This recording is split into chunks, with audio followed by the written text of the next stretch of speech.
سلام دوستان، خیلی خوش اومدیم به یک ویدیو جدید. امروز ماشین آورده بودم برای تعویض لاستیکاش و واقعا دلم نیومد که این جدیدترین مدل پرادو رو براتون ویدیو نگیرم و طراحیشو بهتون نشون ندم. طراحی فوق العاده جذابی داره، به خصوص در قسمت نمای جلو.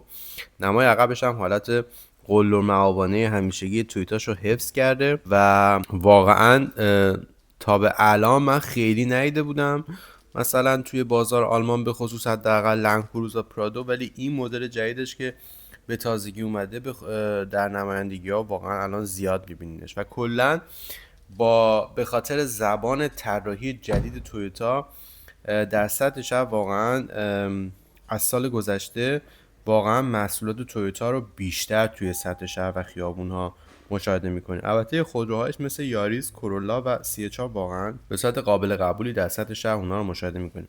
صندلی تمام چرم و با قابلیت تنظیم برقی، فرمون با قابلیت تنظیم برقی رو داریم. رادارهای خودرو به صورت کامل هستش، رادار بین خطوط، رادار خروج از خط، کنترل و هشدار از عقب، فاصله با خودروی جلو و رادارها رو ما در این خودرو به صورت کامل داریم.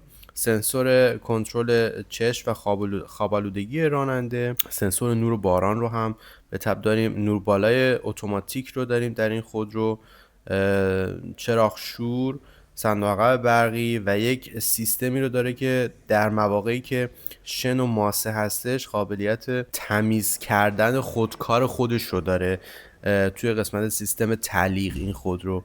در نمای میانی خب دسته دنده، لیور دنده همیشه یوغور خودروهای تویوتا به خصوص و پرادو رو داریم. تغییر حالتهای رانندگی، کرال کنترل و اون آپشن خروج از شن رو داریم. حالتهای مختلف آفرود، کول باکس در قسمت میانی، حالت مختلف رانندگی رو همچنین در این خودرو از نظر رانندگی های آفرود و غیره، همونطور که خب نسل های قبلی پرادو هم ما اون رو داشتیم.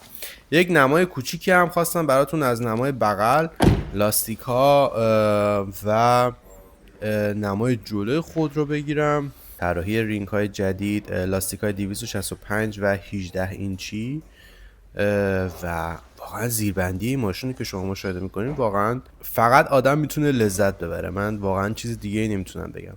طراحی جلوی خودرو به شدت جذاب و دوست داشتنی از نظر من، خیلی یوغوره. یعنی واقعا چراغ‌های جلوی این خودرو رو وقتی آدم می‌بینه انگاری که یه نفر فقط اومده میخواد با شما دعوا کنه. دارم که از این ویدیو لذت برده باشین و تا ویدیو بعدی شما رو به خدای بزرگ میسپارم.